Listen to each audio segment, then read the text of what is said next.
Muito boa noite, pessoal. Estamos aqui para a nossa live de destaques da semana, da sexta-feira, com bastante notícia interessante, com participação especial também, como vocês podem ver aqui ao meu lado. Ele quis ficar aqui em segundo plano, um pouquinho menor, mas ele já vai falar, a gente já engrandece aqui a imagem dele.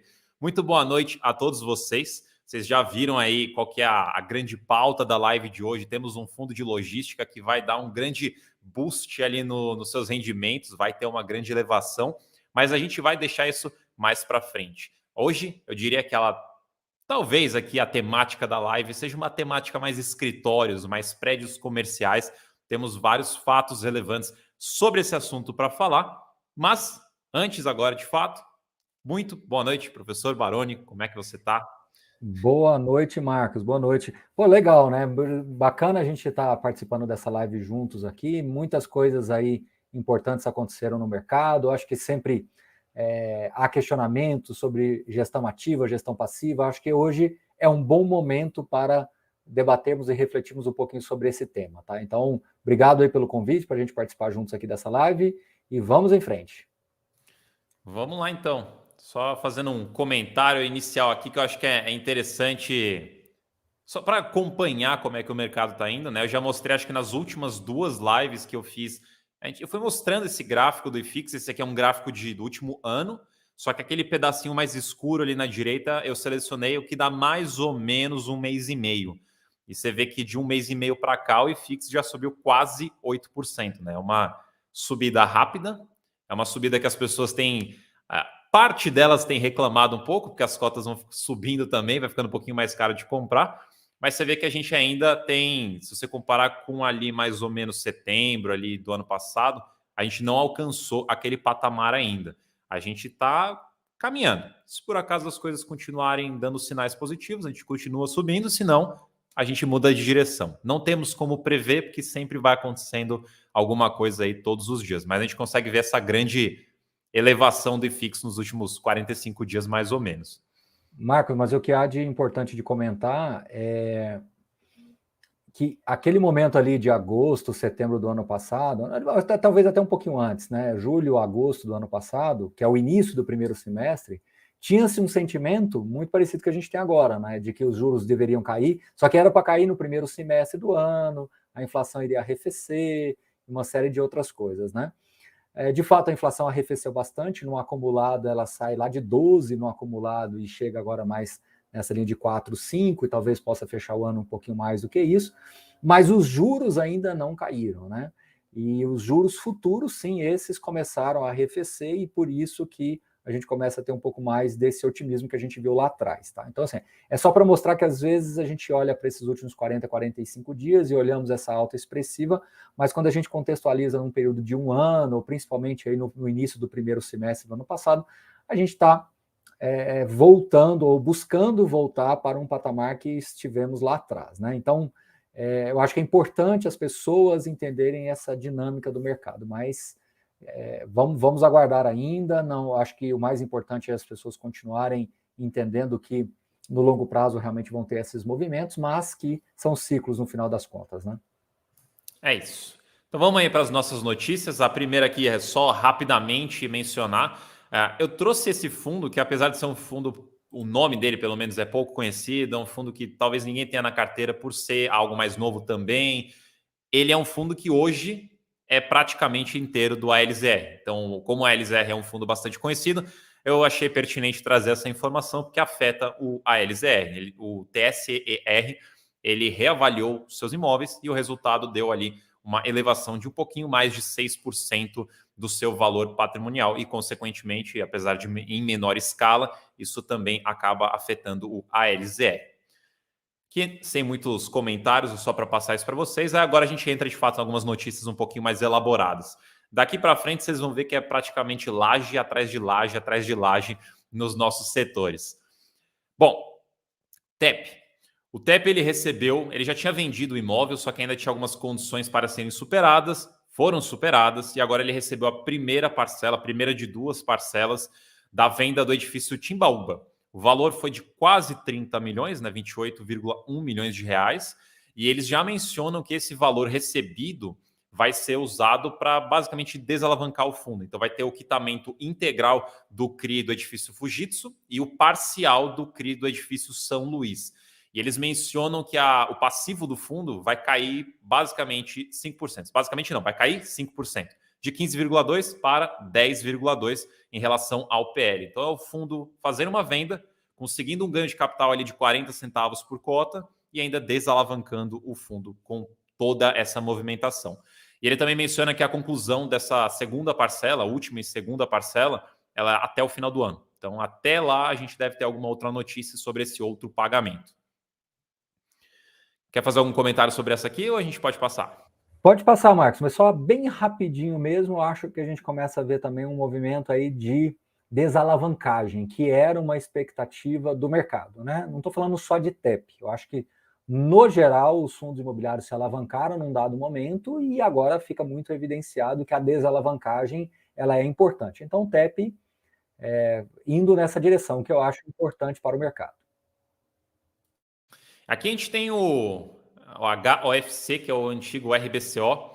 São dois fatos relevantes, duas notícias para esse fundo. A primeira é que teve uma rescisão do único inquilino do edifício Alamedas, sendo que esse prédio ele representa, o ABL representa 5,8%, e em questão de receita, esse imóvel, esse contrato representava 19%. O inquilino disse que vai sair, essa desmobilização, essa saída desse inquilino vai demorar aí 3 meses, 90 dias, e o impacto financeiro previsto é de 10 centavos por cota, um impacto negativo. Só que eles mencionam também no fato relevante que, apesar de ter esse impacto negativo por conta de algumas penalidades por rescisão, não é previsto, não há uma previsão de ter impacto no rendimento do fundo até o final do ano.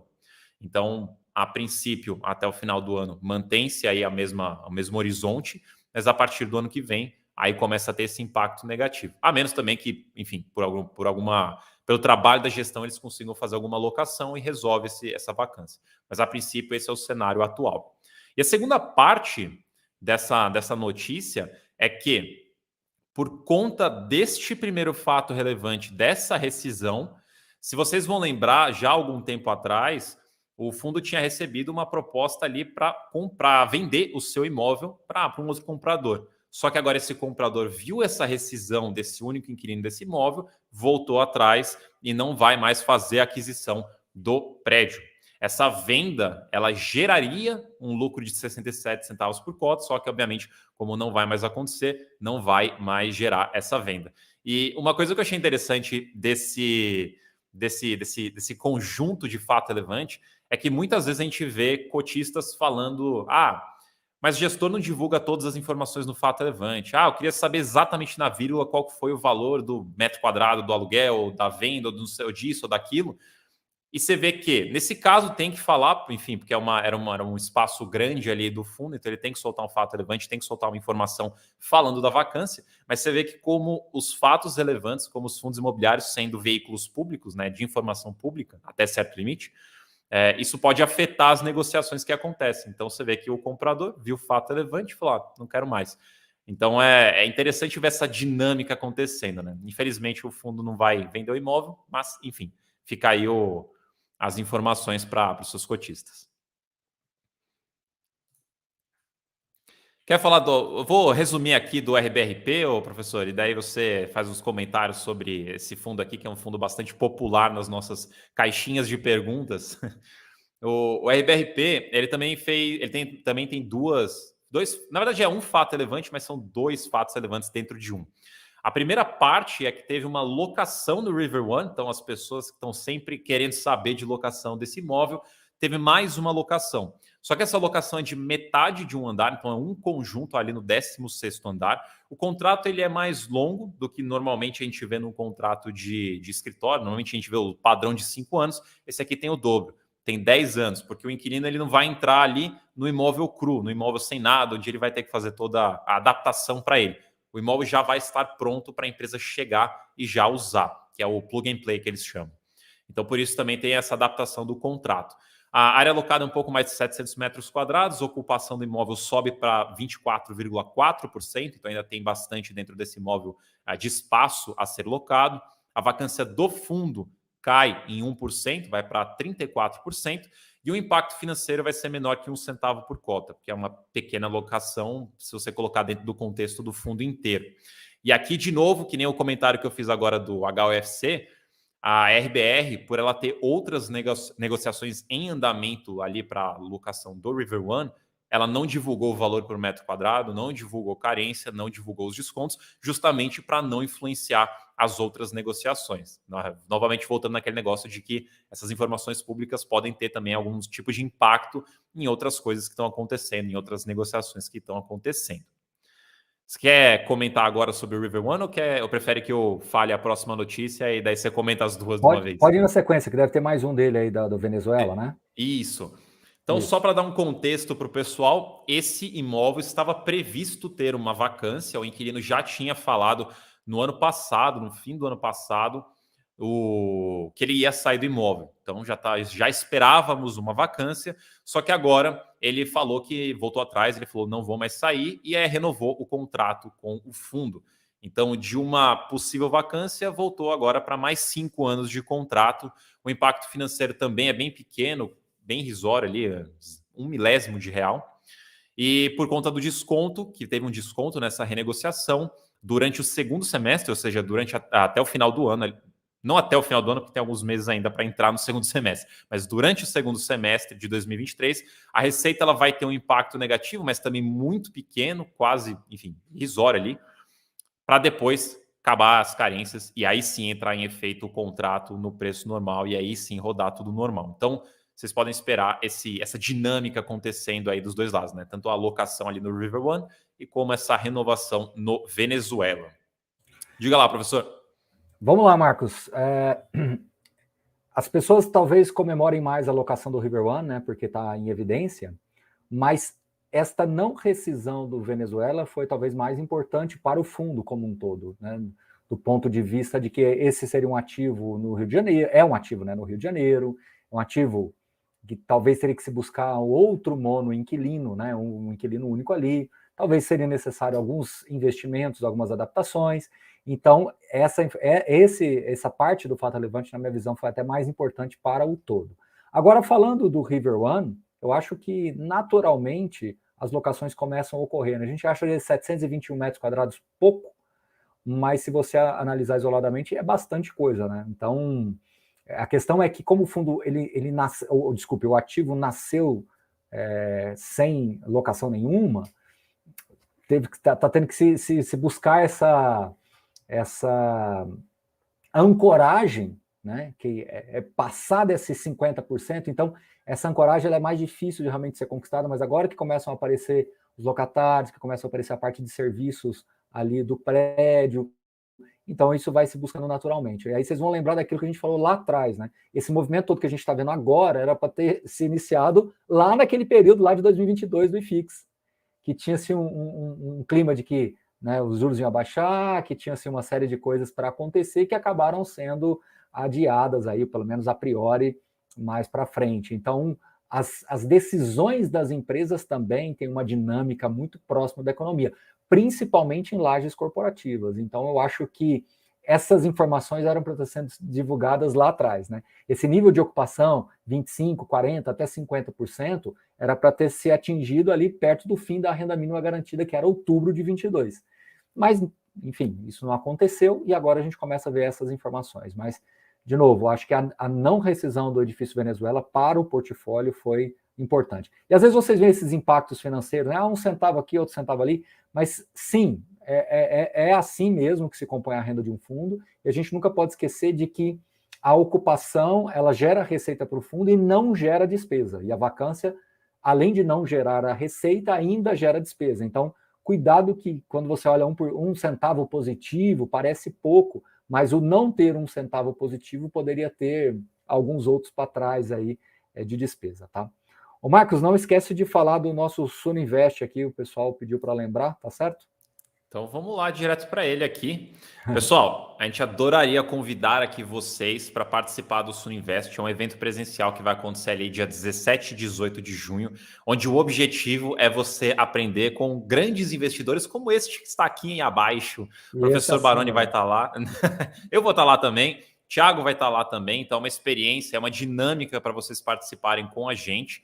Vai ser em São Paulo e o interessante é que antes do evento vocês já vão poder ter contato tanto com o professor Baroni, tanto com o Thiago Reis, no grupo que tem, no grupo VIP de WhatsApp que tem antes do evento. Então, se você quiser já participar do grupo, para também receber a oferta de pré-venda, o link está aqui embaixo. Tem um QR Code na tela, talvez esteja muito pequeno para vocês conseguirem escanear, mas o link está aqui embaixo na descrição. Você entra no grupo, você já vai ter lá a dinâmica com o professor Baroni, com o Thiago Reis, para vocês tirarem suas dúvidas, conversarem sobre investimento, e daí vocês também vão receber a oferta de pré-venda para vocês poderem participar do Suno Invest, onde nós vamos estar lá e mais pessoas aqui da Suno também estarão lá. Então vai ser uma oportunidade bem legal da gente trocar experiências, você aprender com erros passados nossos, você aprender com a nossa experiência, aprender bastante coisa em como melhorar a sua jornada aí nos investimentos, como ter aí um futuro mais próspero financeiramente falando.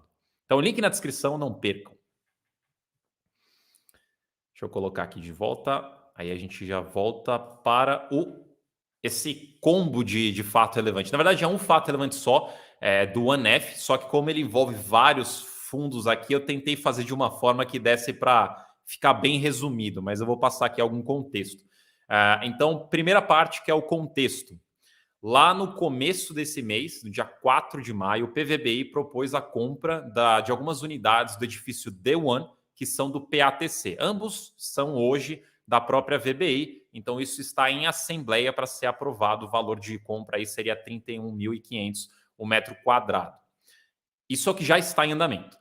O que saiu hoje foi um fato relevante do OneF, mencionando que o PVBI também propôs uma compra das unidades do edifício D1, porque tanto o OneF quanto o PATC têm unidades do mesmo prédio, então o PVBI também propôs comprar essas unidades deste outro fundo. A Rio Bravo, que é a administradora do OneF, viu a proposta e rejeitou a proposta porque entende que não ali reflete de fato o valor, a qualidade do prédio, seja pela forma de pagamento, seja ali pelo valor em si da compra. Teve alguns fatores ali que foram descritos no fato relevante. Para quem tiver curiosidade, lá são uma meia dúzia de páginas explicando tudo. Então eu dei uma bela de uma resumida. Mas basicamente a administradora rejeitou por conta de entender que o valor não reflete o real valor do imóvel. Mas ela complementa também ali no final do fato relevante que ela, então, através do OneF, fez uma proposta de compra para o PATC, basicamente nas mesmas condições de compra. A grande diferença é que no caso do PVBI, o mínimo que seria dado em dinheiro era ali 15% do valor de compra, e no caso do OneF é ali perto dos 70%, seria o mínimo do valor em dinheiro. Então, essa daí seria a maior diferença, mas de resto é muito parecido às condições de compra. Ainda não tem uma resposta para isso. Isso foi divulgado hoje e a gente acompanha. Então, resumindo, PVBI propôs comprar as unidades do OneF, foi rejeitado. Já para o PATC, ele tem duas propostas de compra muito parecidas, uma do PVBI e uma do OneF. E a gente agora aguarda tanto a Assembleia quanto uma resposta referente a essa do OneF. Acho que eu consegui resumir bem, deixar bem simplificado aí aquele fato relevante, porque ele é bastante grande, mas qualquer dúvida aí pode perguntar para a gente. Bom, então acho que podemos entrar no grande tópico aqui da live, que é o BRCO. Então o BRCO ele fez uma venda, até aí sem muitas novidades, porque rola venda para tudo quanto é lado, a gente está numa frequência de vendas interessante. Só que nesse caso aqui, foi uma venda que o valor dela foi de 325 milhões. A primeira parcela de 55 já foi recebida. A segunda fase, na verdade, que eu deveria dizer, né? Primeira fase, segunda fase, e a segunda é de 48 parcelas mensais de 5,6 milhões de reais a partir de julho, corrigidas pelo CDI. Então, essa parte do CDI já normalmente é o IPCA ou o IGPM, né, no passado, agora é o CDI. Agora a gente vê algumas coisas interessantes sobre essa venda. Primeiro, houve uma distribuição extraordinária anunciada ontem. Então, se você é cotista do BRCO e terminou com cotas ontem do fundo, você vai receber 62 centavos por cota, que é o equivalente a uma distribuição de um mês inteiro que normalmente ele faz. Então, neste mês aqui, ele já anunciou ontem e deve anunciar lá no final do mês, então ele deve ter 2 distribuições para o mês de maio. E normalmente é de 62 centavos, como foram as últimas distribuições. Mas, como teve essa venda, que foi uma venda bastante relevante, ele coloca lá no fato relevante que ele tem ali um potencial impacto, um potencial aumento na sua renda de 16 centavos por cota. Então, a partir de agora, o rendimento tem o potencial de ser sempre 78 centavos por cota no mês a mês aqui, óbvio. Outras coisas podem acontecer no meio do caminho que influenciam isso, mas a princípio há um potencial de aumentar 16 centavos por cota durante esses próximos 4 anos, que são essas 48 parcelas da venda. O que dá aí um belíssimo lucro de quase R$10 por cota, se a gente juntar tudo. Professor, o que você tem a dizer sobre essa venda? Pois é, Marcos, eu acho que aqui tem várias reflexões que a gente pode fazer, tá? Eu vou tentar ser breve, mas enfim, primeira reflexão. Eu acho que fica muito claro, né? Até por coincidência eu gravei um vídeo nessa semana onde eu falo sobre gestão ativa, né? A pessoa perguntou, né, se gestão ativa é realmente o futuro. Eu sei que quando você olha para alguns fundos de gestão passiva, né, realmente tem alguns ativos muito bons, né? Mas quando você olha dentro de um ecossistema todo, é difícil de você considerá-los para o futuro, né? Então acho que viram ali ativos mais específicos. Acho que eles sempre vão existir, mas, como o próprio nome diz, dentro das suas especificidades ali, né? Dentro de um critério único de seleção do cotista e do investimento. Quando você olha para a gestão ativa, os fundos multiportfólios, e o BRCO é um deles, né? 11 ativos, agora com 10. Aí estas coisas começam a aparecer. E aí, Marcos, o que aconteceu? Quando você olha ali, eu falo que antes de 2010 praticamente não existia muito fundo imobiliário, né? Não existia uma indústria de fundo imobiliário, era uma coisa muito incipiente. E entre 2010, 2011 até mais ou menos 2017, 2018, o fundo de gestão ativa, ele basicamente era um emissor de cotas, porque os fundos estavam ganhando evidência, né? Só que, se você observar nesses últimos 2, 3 anos, o mercado de fundos imobiliários ele atingiu um nível de maturidade onde este tipo de movimento do Bresco começa a ser mais importante dentro de uma tese completa de investimentos. Então, por isso que eu falo que aqui tem várias reflexões. Então, esta reflexão é muito importante, porque sempre se questionou muito, né? Se o fundo imobiliário corrige pela inflação, se ele te protege contra a inflação, se ele... Né? Aí, de repente, vem uma operação como essa, com 44% de ganho, 142, quase 143 milhões de reais de lucro que vai ser distribuído, dá 9,66 por cota, mas lembrando que essas parcelas elas são corrigidas pelo CDI, então elas podem ainda maximizar um pouco esse rendimento, né? Assim, estou pensando hipoteticamente aqui. Então, veja como que numa operação como essa, você consegue tirar uma diferença muito grande de um rendimento que talvez estava mais pressionado, a vacância estava mais evidenciada. E aí começam aquelas questões, né? Poxa, Baroni, mas vendeu-se um dos melhores ativos do fundo. De fato, eu concordo que era um ativo troféu, que a gente fala, né? Um trophy asset, como a gente costuma dizer. Era um ativo troféu, era um ativo importante. Mas, por outro lado, R$6.000 o metro quadrado, né? Salvo engano, um dos maiores valores de metro quadrado negociados no mercado. Então, assim, era um ativo troféu, foi um cap rate de saída de 7,2, foi um lucro imobiliário gigantesco, e os recursos vão voltar para o fundo de alguma maneira e potencialmente novos investimentos. E por isso que essa gestão ativa é assim, né? Você precisa... A gente, ao mesmo tempo que a gente questiona e a gente quer o resultado da gestão ativa, às vezes a gente questiona se realmente essa gestão ativa foi feita na velocidade correta, na direção correta, com o imóvel correto. Enfim, eu acho que esse é o grande barato da história. Eu acho que esse é a parte mais interessante de uma carteira de fundos imobiliários, é que você vai ver isso acontecendo. Então, você vê a alocação saindo, você vê uma revisional, você vê aquela que ia sair, não sai mais. E olha que você, Marcos, aqui você traz para a sua live de destaques da semana aquilo que se transforma em fatos relevantes. Mas, por exemplo, se você pegar o relatório do HGRE, o quanto de movimentação que ele teve, o quanto de lucro que ele destravou, e foram coisas com lucro, foram coisas com prejuízo, foram novas locações, ou seja, esta dinâmica é que faz a coisa ficar interessante quando você olha para o combo de uma carteira de fundos imobiliários.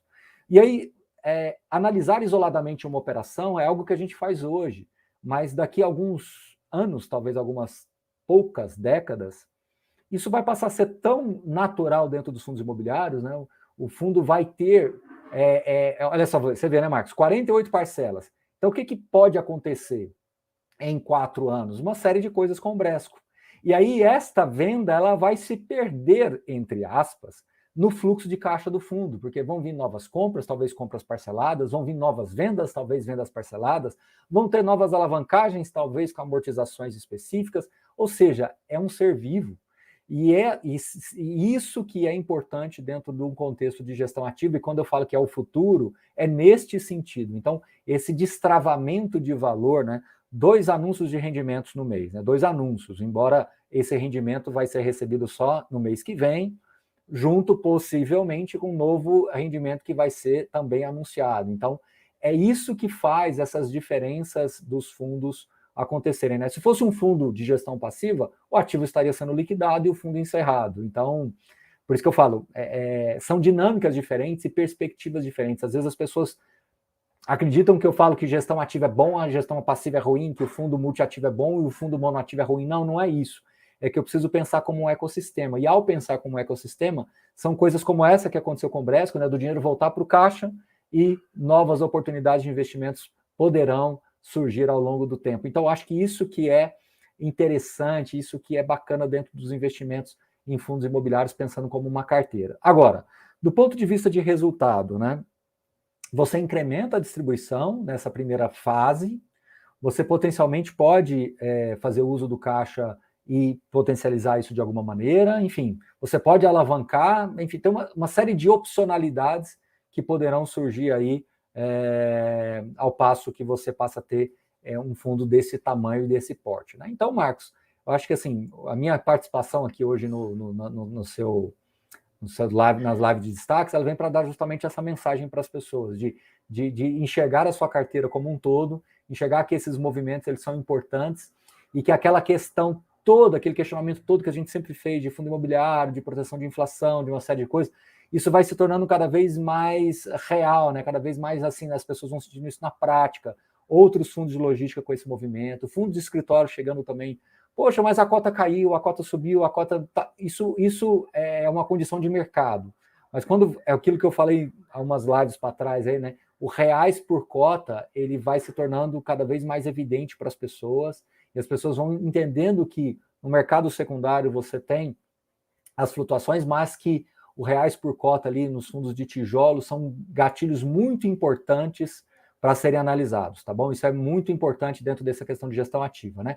Fundos de recebíveis, fundos de fundos, ou mesmo hedge funds, eles têm uma dinâmica diferente. Você tem questões que são indexadas de inflação ou CDI, que vai ter comportamentos diferentes, em ciclos diferentes. Então, deixa esse assunto de lado, trazendo para os fundos de tijolos, que sempre foram os ativos previdenciários que as pessoas se perguntavam, né? Se protege ou não protege a inflação. Então, a gente viu aí uma reavaliação patrimonial no TCE de 6,48, em linha ou até um pouco acima da inflação. Então, essas coisas vão começar a ficar mais evidentes, na minha visão, para os investidores. E isso é muito importante. Então, assim, desculpa, Marcos, eu me alonguei um pouquinho, mas eu queria deixar essa mensagem até para fazer essa participação na live aqui. Eu acho que eu vim basicamente por esse motivo, de mostrar a importância de vocês enxergarem o filme um pouquinho maior, né? Se você voltar lá naquele gráfico do IFIX, né, Marcos?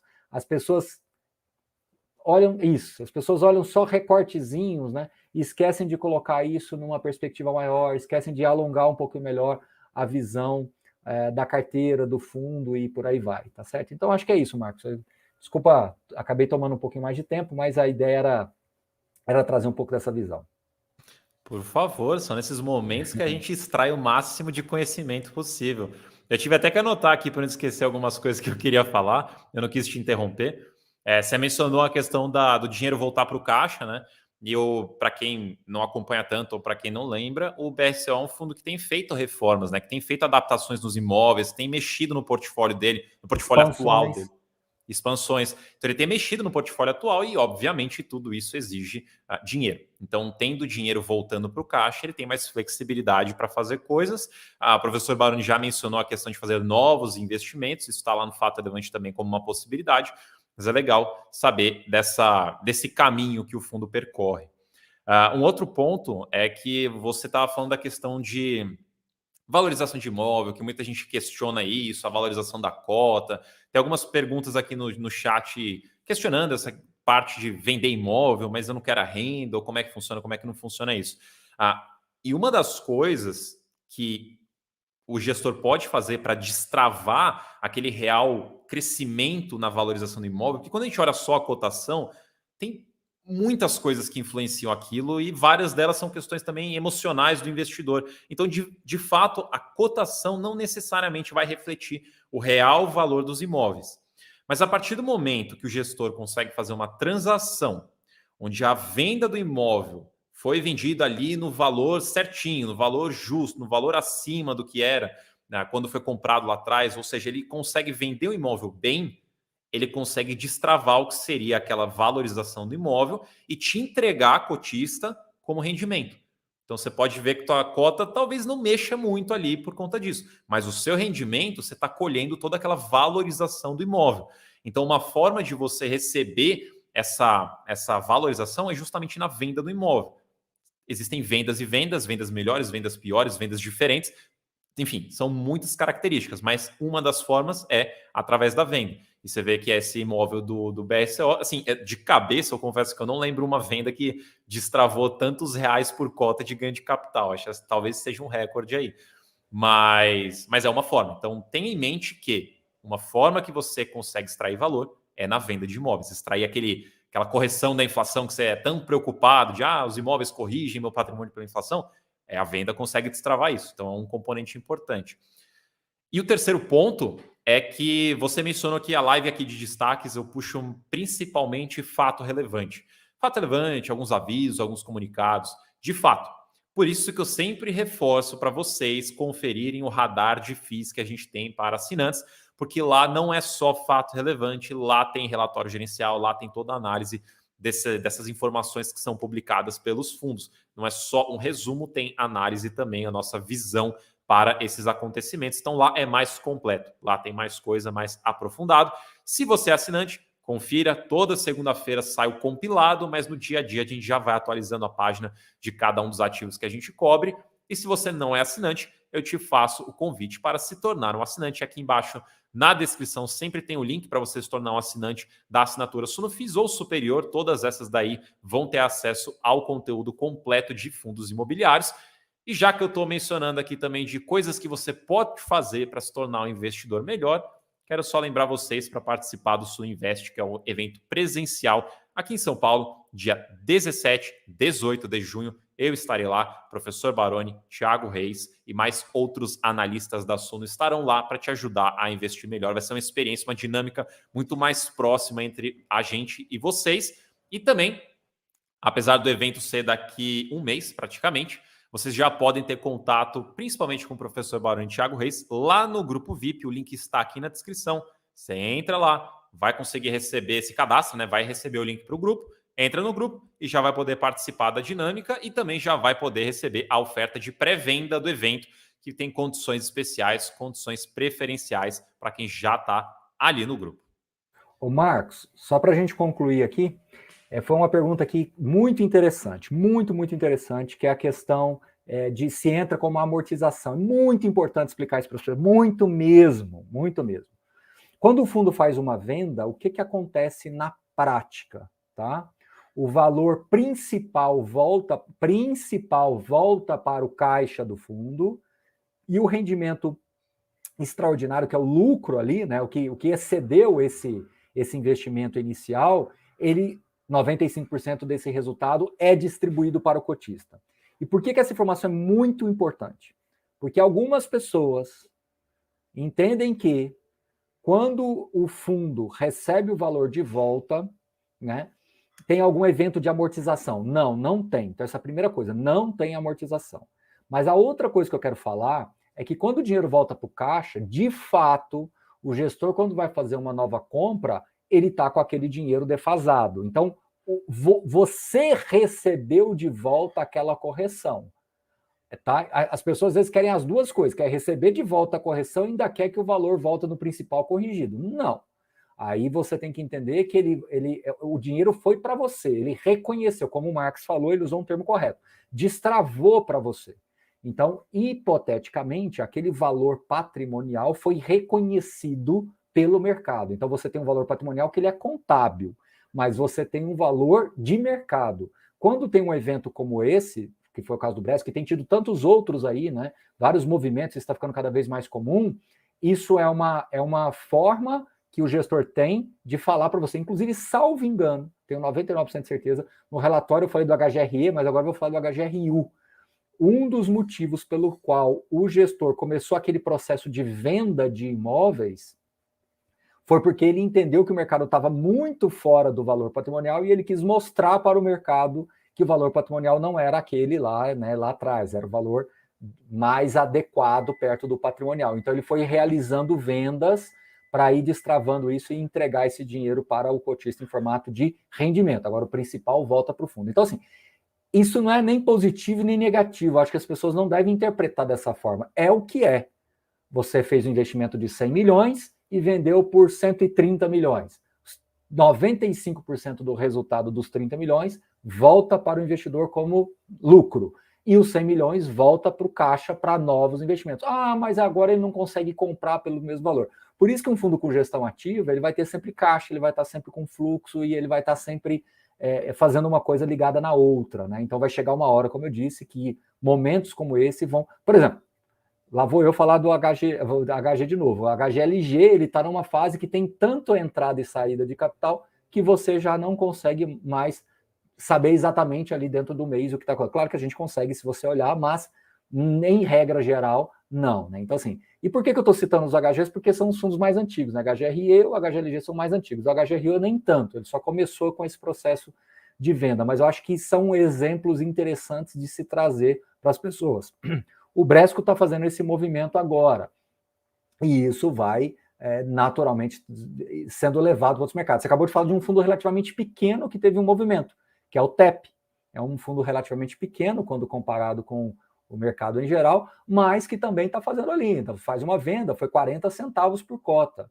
É quase o rendimento de um mês. Então, é como se fosse um 13º ali que o cotista do fundo vai receber de rendimentos, embora vai ser no fechamento desse semestre, né? Mas eles falaram que tem outra parte da transação que é até 31 de dezembro. Então você pode ter o 13º e o 14º salário aí praticamente de rendimentos. Então assim, são coisas como essa que são importantes de serem reforçadas, tá certo? É isso, e também lembrar vocês de não ficar olhando o rendimento de curtíssimo prazo, que tem muita gente que olha só aquele mês, o fundo pagou nesse mês bem, ou pagou esse mês mal. Vamos olhar a janela maior, vamos olhar realmente um período maior para você entender o quanto que o fundo está te entregando de resultado. Tem fundo que precisa trabalhar um pouco mais o portfólio para te entregar de fato resultado. Então, olhe mais amplamente. E vai chegar uma hora, Marcos, só agora sim para concluir, que você vai ter rendimentos recorrentes e não recorrentes de maneira normal, né? Os não recorrentes vão ficando cada vez mais embutidos, né? Essa venda de 48 parcelas, ou seja, você vai ter um efeito não recorrente durante no mínimo aí durante no mínimo não, né? No máximo, no caso, 4 anos, até 2027, né? Junho e julho de 2027. É bastante tempo aí, tá? É isso, Marcos. Obrigado. É isso, muito obrigado pela ajuda aqui na live de hoje, por compartilhar o seu conhecimento. Obrigado a todo mundo que assistiu, obrigado a todo mundo que mandou mensagem aí. Relembrar vocês de participar do Suno Invest, o link está aqui embaixo na descrição, para você participar do evento presencial com a gente aqui em São Paulo no mês que vem. Entra no grupo VIP, já dá uma olhada, tira umas dúvidas lá com o professor Baroni e depois decide se você quer participar do evento. A gente fica por aqui, sexta-feira à noite. Muito boa noite a todos vocês, muito bom fim de semana. E até semana que vem. Até a próxima. Obrigado pela participação. Valeu, pessoal.